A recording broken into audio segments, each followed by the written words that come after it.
जय माता दी दोस्तों, स्वागत है आपका हमारे YouTube चैनल भक्ति की शक्ति में।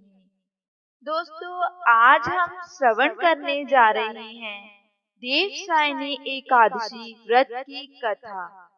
तो चलिए शुरू करते हैं।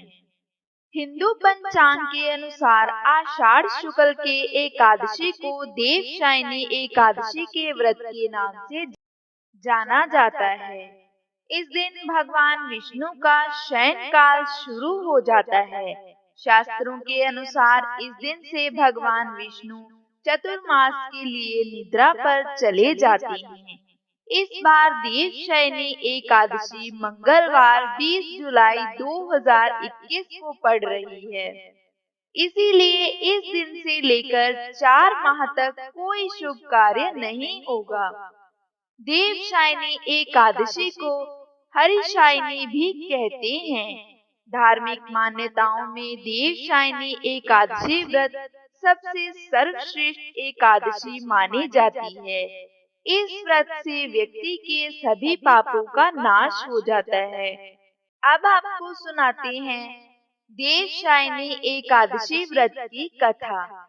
एक बार देवर्षि नारद जी ने ब्रह्मा जी से इस एकादशी के विषय में जानने की उत्सुकता प्रकट की।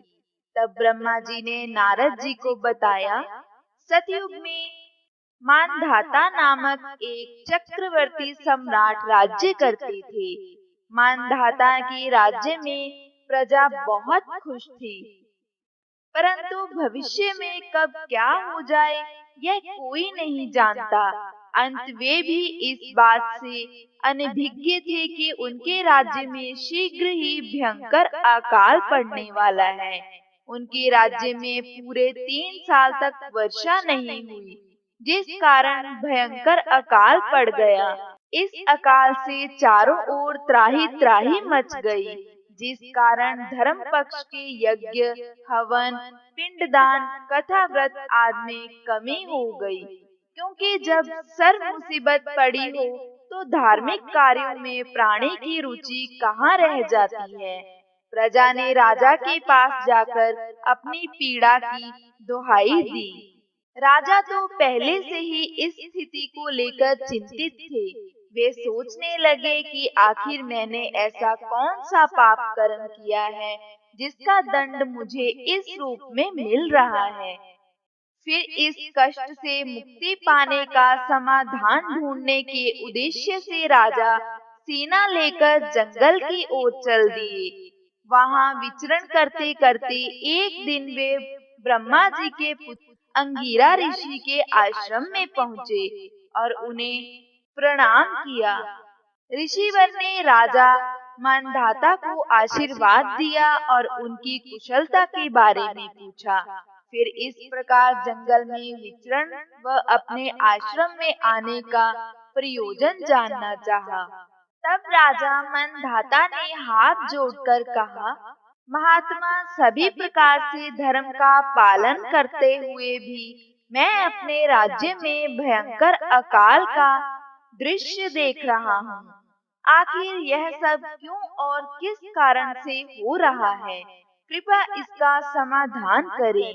यह सुनकर महर्षि अंगिरा ने कहा, हे राजन, सब युगों से उत्तम यह सतयुग है। छोटे से पाप का भी बड़ा भयंकर दंड मिलता है।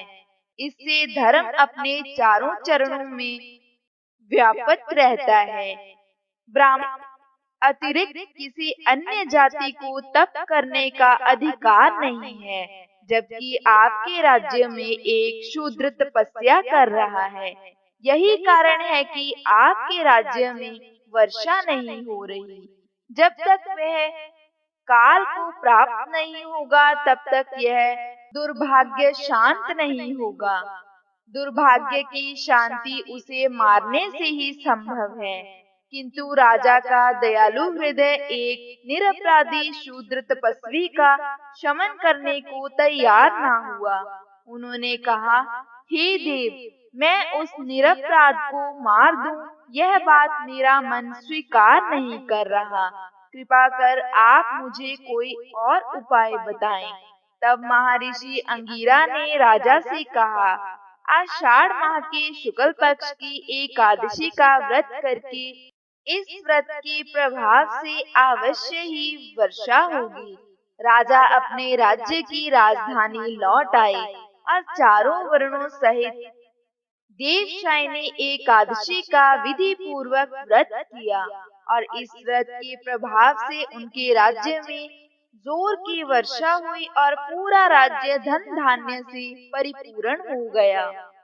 हे श्री हरि, जैसे आपने राजा पर अपनी कृपा की वैसे हम सब पर करना। कथा सुनने वाले का भी भला और कथा सुनाने वाले का भी भला। कथा समाप्त। तो बोलो जय श्री हरि की। अब आपको बताते हैं इस व्रत को करने की विधि।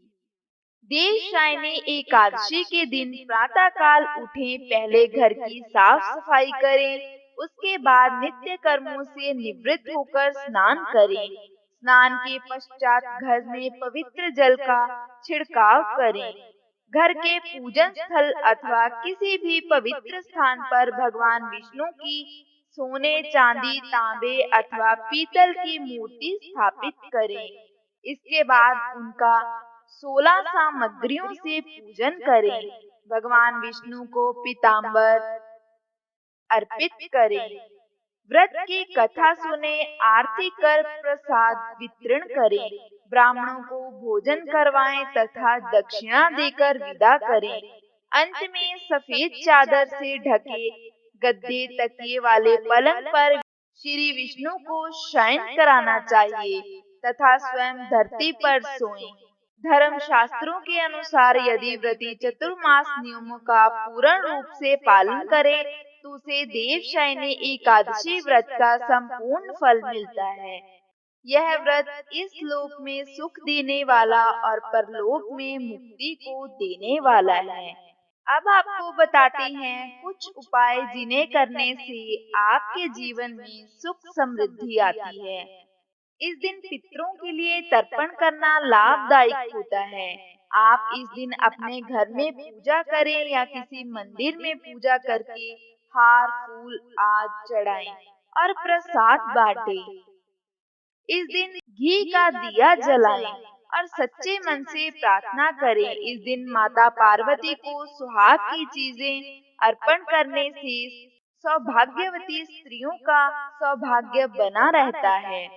एकादशी व्रत पर भगवान विष्णु और माता लक्ष्मी की पूजा करें और रामायण, सत्यनारायण की कथा, विष्णु पुराण आदि का पाठ करें। तो दोस्तों, ये थी देवशाही एकादशी व्रत की कथा, विधि और कुछ उपाय। अगर आपको ये वीडियो अच्छी लगे तो इसे लाइक करें, शेयर करें और हमारे चैनल से जुड़े रहने के लिए इसे अभी सब्सक्राइब करें। नीचे दिए गए बेल आइकन को प्रेस करना ना भूलें ताकि आपको हमारी आने वाली हर नई वीडियो का नोटिफिकेशन मिलता रहे। जय माता दी।